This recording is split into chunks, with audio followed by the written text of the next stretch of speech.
Hi, my name is Dan Serafini with Ameritex Fabric Systems. Today we're going to spend some time installing a brand new cockpit cover ordered through Ameritex Direct onto an existing boat. Now when you order a cockpit cover, a replacement piece of canvas from Ameritex Direct, it will typically arrive to you without any of the snaps installed. So a large part of the process we're going to be talking about today are the steps that you need to go through when adding those snaps into the cockpit cover to make sure that you get the fit and finish desired. Now to start this installation, we've draped the cockpit cover all the way across the entire cockpit area, and working around the bimini frame, we've made sure that we've nestled everything around and added the Velcro closures on the outside to kind of help hold everything in place in the rear portion of the boat. Now, the very first thing we're going to do is measure across the windshield, just making sure that we find the center of the doorway, and with a China marker, adding a mark there so that we know that the center of our doorway is going to marry up to the center seam on the boat.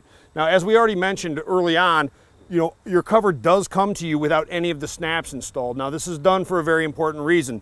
It's to make sure that there are no compatibility issues or mismatches between your replacement cover and whatever fasteners might be in the boat, whether it's the windshield or the deck. So having to add the snaps on, it does add a little bit of time into the process, but it also guarantees that you're going to get the best fit possible. Okay, with our center point on the windshield marked, we're now ready to start adding snaps into the perimeter of the windshield. Now for today's installation, we're using a press and snap tool. These are available through the Ameritex Direct website. You can get similar types of products elsewhere.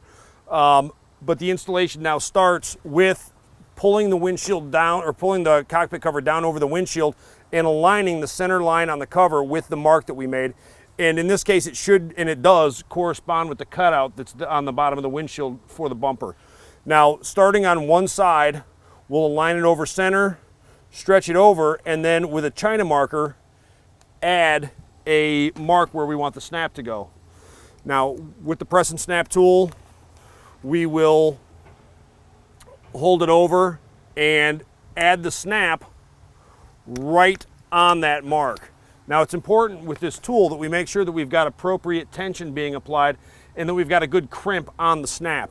So after we install the first one, you want to just check. And if you get a nice tight crimp, you shouldn't really be able to easily spin the snap by hand. If your crimp's loose, you can probably just with 2 fingers spin this relatively easily. If that's the case, you want to retension your snap tool, crimp it again until you make sure that you've got the right tension. At that point, you should be able to go ahead and just keep adding snaps into the cover. Now with the first snap in, we're going to move to the opposite side of the center line, doing the exact same process, stretching it down, marking with a China marker, and just adding the snap onto that mark. Now when we're doing this, from this point forward, we want to make sure that we continue working out on one side, and we want to do one side all the way out to the curve of the windshield. And as we're doing that, we want to make sure that we're adding one snap at a time. It's very tempting to start moving and wanting to mark 3 or 4 of them and then add them all in. That does save a significant amount of time, but it's real easy to let your snaps start drifting out of position then, and you compromise the integrity of the installation.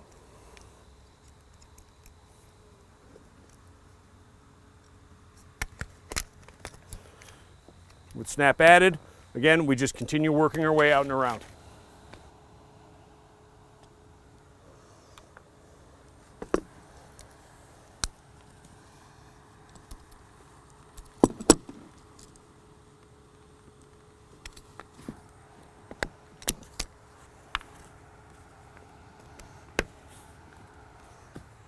Now with the forward windshield section completely installed, we move directly to the rear center, okay? Now with this particular boat, there's this ski tow on the back and we do have an outboard engine in the way, so it is gonna make videotaping a little bit more challenging here, but basically what we need to do is repeat the exact same step that we did on the front, which is we're going to mark and add a snap to that rear center section. So we've already got our snap in place, and I have to just reach over and stretching down, make sure that I'm aligning center over center, marking it, and then I'll be adding a snap into that location. And that, once attached, will hold our entire rear center of the cover firmly in place.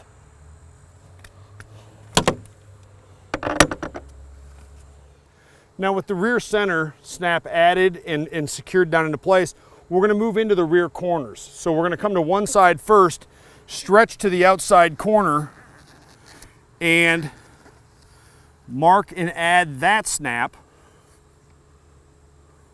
right onto the edge.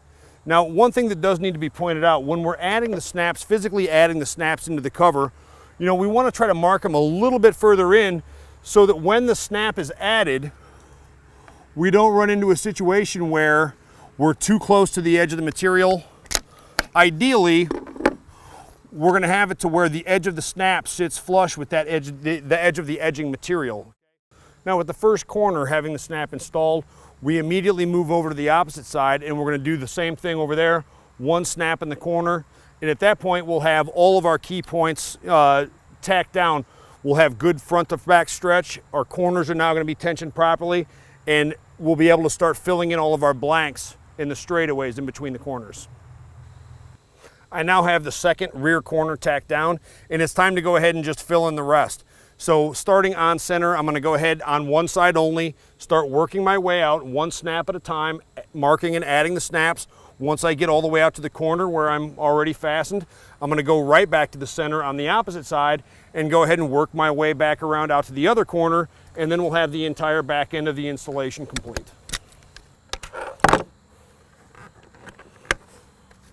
Now that we have the back end completely installed, we're going to kind of move back to the front of the boat and pick up where we left off on this corner. Now starting from this point, we're going to begin working our way back on the windshield, just, you know, marking and adding one snap at a time, and we're going to do that all the way back to the point where we get the seam where we have the bimini top coming through. So we'll mark everything out, and then, you know, the first snap in front of that splice area is where we're going to stop marking and adding for now. Okay, so now we've got the forward windshield section installed on the side of the boat, and we're going to come back and we're going to start at the back corner now, and we're going to start running our way all the way forward. Special attention needs to be paid in these areas where you have cutouts coming around a stanchion or some other type of bimini framework to make sure that you're still able to catch snaps on both sides of that cutout.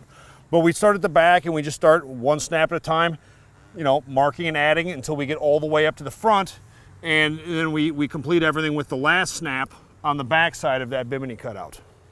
Okay, so we've now completed the installation on this side. We started at the back, worked our way forward, finished here at the seam. We made sure that, you know, when we did that, we've got really nice closure here with our cutout for our bimini top. So far, everything's looking really good. We have no wrinkles. Everything's nice and snug, exactly as it should be, exactly what you'd expect out of Ameritex fabric canvas. And we now have to move over and just do the exact same process on the other side, and that will complete our installation. Our boat now has the second side added with snaps all the way down the cockpit cover, and our perimeter installation is complete. The final step is to now go underneath the cover and add the tent pole. These tent poles come along with the cockpit covers ordered from Ameritex Direct. Please remember that in order to get proper water runoff, you do have to have your tent pole installed and elevated to make sure that there's no water puddling on the surface of the cover. A properly installed Ameritex Direct cockpit cover can protect your boat for years to come.